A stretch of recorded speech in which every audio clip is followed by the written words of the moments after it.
నలుగురితో బీఆర్ఎస్ రెండో జాబితా విడుదల మరి రిలీజ్ చేసిన అధిష్టానం మొత్తం 9 స్థానాలకు క్యాండిడేట్స్ ఫైనల్ అయిపోయారు. పెండింగ్లో మరో 8 స్థానాలు ఉన్నాయి. ఇటీవల 5 పేర్లతో లోక్సభ మొదటి లిస్టును ప్రకటించిన బీఆర్ఎస్ బుధవారం మరో 4తో రెండో జాబితాను విడుదల చేసింది. చేవెళ్ల టికెట్ని కాసాని జ్ఞానేశ్వర్కి, అలాగే కడియం కావ్య వరంగల్ టికెట్ని కడియం కావ్య అంటే డాక్టర్ కడియం కావ్య గారు కడియం శ్రీహరి గారి కూతురు. మరి కడియం కావ్యకి ఈరోజు టికెట్ని కన్ఫర్మ్ చేసింది. జహీరాబాద్ టికెట్ గాలి అనిల్ కుమార్కు నిజామాబాద్ స్థానాన్ని బాజిరెడ్డి గోవర్ధన్కు కేటాయించింది. మరి బాజిరెడ్డి గోవర్ధన్కి నిజామాబాద్లో కొద్దిగా పట్టుంది.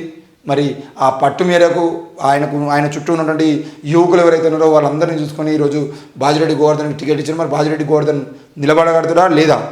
అటు గాలి అనిల్ కుమార్ జహీరాబాద్ నుండి, ఎందుకంటే జహీరాబాద్ ఎంపీ బీవీ పాటిల్ ఆల్రెడీ ఆయన అక్కడ నుండి వెళ్ళి బీజేపీలో చేరండి. బీజేపీలో చేరగానే ఆయనకు బీజేపీ ఎంపీ సీట్ కన్ఫర్మ్ చేసిర్రు. మరి బీజేపీ ఎంపీ సీటు ఆయనకు ఇచ్చిర్రు. అది నిలబెట్టుకోగలుగుతారా లేదా? ఎందుకనంటే గాలి అనిల్ కుమార్ అనే వ్యక్తికి జహీరాబాద్లో అంతగానం ఫేమస్ కాదు. మరి ఆయన బీవీ పాటిల్ అనే వ్యక్తి చాలామందికి తెలిసినటువంటి వ్యక్తి. బీవీ పాటిల్ మరి బీజేపీలో పోయిండు. బీఆర్ఎస్ నుండి బీజేపీలో ఉన్నటువంటి బీవీ పాటిల్కు అక్కడి ప్రజలు నమ్మకంగా ఉంటారా? ఎందుకనంటే జహీరాబాద్ ప్రజలు కూడా ఎవరైతే నమ్మకంగా ఉన్నటువంటి వ్యక్తులు ఉన్నారో వాళ్ళకే ఓటేసే అవకాశాలు ఉంటాయి. ఎవరు పడితే వాళ్ళు మొహాలు చూసి లేకపోతే ఈయన పలానా పార్టీ అని చెప్పేసి కాకుండా ఇంకో ఈయన మంచోడా కాదా అని చెప్పేసి చూస్తూ ఉంటారు. కాబట్టి మరి జహీరాబాద్లో ఈసారి బీవీ పాటిల్ నిలబడతాడా?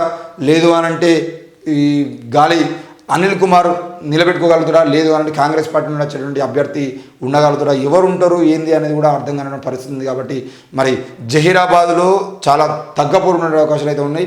మరి వరంగల్లో కడియం కావ్య, వరంగల్ నుండి కడియం శ్రీహరికి సంబంధించిన విషయంలో కడియం శ్రీహరి ఆయన టికెట్ తెచ్చుకోవడము, ఈరోజు ఆయన కుటుంబ సభ్యులకి మళ్ళీ ఎంపీ టికెట్లు కావాలని చెప్పేసి కూడా ఆయన పట్టుబట్టి, ఎందుకనంటే అక్కడ రాజయ్యకు కడియం శ్రీహరికి సంబంధించిన విషయంలో ఏం జరిగింది ఏందని మనం చూసినాము.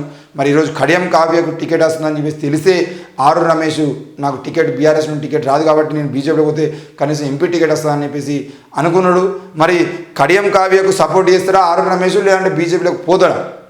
ఒకవేళ బీజేపీలోకి పోతే ఎందుకు బీజేపీలోకి అంటే ఈరోజు తెలంగాణలో కాంగ్రెస్ పార్టీ అధికారంలో ఉంది. రేపు కేంద్రంలో బీజేపీ పార్టీ కనుక మళ్ళీ అధికారంలోకి వచ్చేదంటే ఆ పార్టీలో నేను సభ్యునిగా ఉంటే ఆ పార్టీలో కనీసం మెంబర్గా ఉన్నా కూడా నాకు రియల్ ఎస్టేట్కి సంబంధించిన విషయంలో నా భూములని ఎవరు ముట్టుకునేటువంటి పరిస్థితి ఉందో. ఒకవేళ నేను బీజేపీ కాంగ్రెస్లో కాకుండా బీఆర్ఎస్లో ఉంటే ఇటు రాష్ట్ర ప్రభుత్వం అటు కేంద్ర ప్రభుత్వం, ఇక్కడ ఉన్నటువంటి రేవంత్ రెడ్డి అక్కడ ఉన్నటువంటి నరేంద్ర మోడీ ఇద్దరు కూడా నా ఆస్తుల మీద తప్పకుండా రైడ్లు చేపిస్తారు. రైడ్లు చేసేదంటే నా అక్రమ ఆస్తుల విలువలన్నీ బయటపడితే అప్పుడు నాకు రాజకీయ జీవితమే లేకుండా పోతుందని చెప్పేసి ఆరు రమేష్ భయపడే ఈరోజు బీజేపీలో పోతున్నాడనే విషయం కూడా వార్తలు కూడా వినబడుతూ ఉన్నాయి. మరి అట్లాంటి క్రమంలో ఒకవేళ ఆయన ఆరు రమేష్ నిలబడినా కూడా ఆయన అక్రమాస్తులకు సంబంధించిన విషయంలో ఆయన వరంగల్ నుండి గెలవగలుగుతారా లేదా? వర్ధన్నపేటలో ఓడిపోయి అదే వర్ధన్నపేట నియోజకవర్గానికి ఆ ఎంపీగా నిలబడితే ప్రజలు ఆదరిస్తారా లేదా అనేది కూడా చూడాల్సిన అవసరం ఉంది. రేవంత్ సర్కార్ 100 days గత ప్రభుత్వ అవినీతి కుంభకోణాల వెలికితీతలో సక్సెస్, సరికొత్త నిర్ణయాలతో ప్రజలకు మరింత చేరువ, గ్యారంటీల అమల్లో తడబాటు. ఏది ఏమైనా కూడా రేవంత్ రెడ్డి సర్కారు ఈ రోజుతో 100 రోజులు పూర్తి చేసుకుంటుంది. మరి 100 రోజులు పూర్తి చేసుకుంటున్నటువంటి రేవంత్ రెడ్డి సర్కారుకు సంబంధించిన విషయంలో మరి ఏం జరిగింది, ఎట్లా జరిగింది? రేవంత్ రెడ్డి ప్రతిపక్షాలను నిందించడానికి సంబంధించిన విషయంలో, గత ప్రభుత్వం చేసినటువంటి ఫెయిల్యూర్స్కు సంబంధించిన విషయంలో వాటిని మాట్లాడి సక్సెస్ అయిండు అనే విషయం మాత్రం కరెక్ట్, అంతవరకే కరెక్ట్.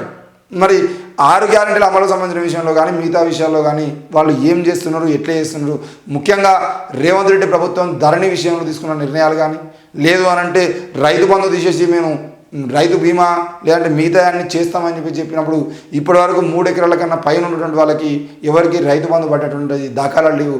వేస్తాం అంటున్నారు. ఇప్పుడు ఎలక్షన్లకు ముందు ఆ రైతు బీమా డబ్బులు కూడా వేసి మళ్ళీ మేము డబ్బులు వేసినామని చెప్పేసి ఓట్లాడుకోవడం తప్ప నిజంగానే ఎలక్షన్స్ రాకపోయి ఉంటే మాత్రం రైతు బంధు పైసలు అనేవి పడతాయా లేవనేది కూడా తెలియదు. మరి ఈరోజు 5 ఎకరాల లోపు ఉన్న వాళ్ళందరికీ మేము రైతు బంధు ఇస్తామని చెప్పారు. 5 ఎకరాల లోపు ఉన్న వాళ్ళకి కూడా ఇంతవరకు డబ్బులు ఇచ్చినటువంటి పాపన పోలేదు. కాబట్టి మరి కాంగ్రెస్ ప్రభుత్వము ఈ 100 రోజుల్లో ఏం చేసింది, ఎట్లా చేసింది అనే విషయంలో బీఆర్ఎస్ పార్టీ మాత్రం క్లియర్గా రేవంత్ రెడ్డి సర్కార్ ఫెయిల్ అయింది, 100 రోజుల్లో వాళ్ళు ఇస్తామన్నటువంటి హామీలు ఇవ్వలేదు అని చెప్పేసి మాట్లాడుతున్నారు. మరి రేవంత్ రెడ్డి మాత్రం లక్షలాది మంది మహిళలను ఈరోజు పరేడ్ గ్రౌండ్ తీసుకొచ్చి మహిళలకు మరింత మేము పథకాలు ఇస్తామని చెప్పేసి చెబుతున్నారు. ఏం జరుగుతుంది, ఎట్లా జరుగుతుంది? 100 రోజులు ప్రజలు కాంగ్రెస్ ప్రభుత్వాన్ని నమ్మిరా, లేదు అంటే 100 రోజుల్లోనే కాంగ్రెస్ పార్టీ ఫెయిల్ అయిందా అనే విషయం కూడా రేపటి నుండి ప్రజలు చెప్పేటటువంటి అవకాశం ఉంది. ఎందుకంటే 100 రోజులు మాకు టైం కావాలని చెప్పేసి రేవంత్ రెడ్డి అడిగిండు. 100 రోజుల సమయం అయిపోతుంది. మరి 100 రోజుల సమయంలో ప్రజలు ఎలా ఉన్నారు, ఈ కాంగ్రెస్ పాలనలో ఏంది అనేది మనం ప్రజల రిపోర్ట్ ద్వారా తెలుసుకుందాం. ఉజ్వల భవిష్యత్తు దిశగా అడుగులు. ప్రధాని నరేంద్ర మోడీ 1,25,000 కోట్ల సెమీ కండక్టర్ ప్రాజెక్టులకు శంకుస్థాపన. గుజరాత్లో 2, అస్సాంలో 1. ఇక గుజరాత్ అస్సాంలో ఉన్న తర్వాత మొత్తానికైతే ఏది ఏమైనా గుజరాత్ని డెవలప్ చేసుకోవడమే దేశం డెవలప్ అవుతుంది అని చెప్పి చూస్తున్నాం. గుజరాత్ మోడల్ అని చెప్పి అదేవిధంగా దేశాన్ని మోడల్గా మారుస్తా అని చెప్పిండు. దేశానికి ప్రధాని అయిన తర్వాత గత 10 ఏళ్ళుగా పూర్తిగా తీసుకుపోయి పైసలన్నింటినీ గుజరాత్ మీద పెట్టుబడి పెడతా ఉన్నాడు. ఈయన మళ్ళా మేము న్యాయం చేస్తాము, మేము అది చేస్తాము, మేము ఇది చేస్తాము, బీజేపీ అధికారంలోకి వచ్చేంటే బొంగు భోషణం అని చెప్పేసి మాట్లాడుతూ ఉంటాడు.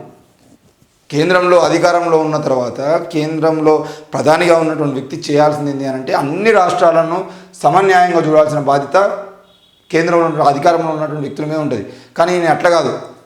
ఉత్తరప్రదేశ్కు, మధ్యప్రదేశ్కు బీజేపీ ఏ ప్రాంతాల్లో అయితే అధికారంలో ఆ ప్రాంతాలకు వేరే నిధులు ఇచ్చుకుంటూ, బీజేపీ ఇతర రాష్ట్రాలు ఏవైతేనో ఆ రాష్ట్రాల్లో తక్కువ నిధులు ఇచ్చుకుంటూ, అందులో ముఖ్యంగా దక్షిణాదికి తక్కువ నిధులు ఇచ్చుకుంటూ ఉత్తరాదికి ఎక్కువ నిధులు ఇచ్చేటువంటి ముఖ్యమైన ప్రధానమంత్రి ఎవరన్నారంటే ఆయన కేవలం నరేంద్ర మోడీ.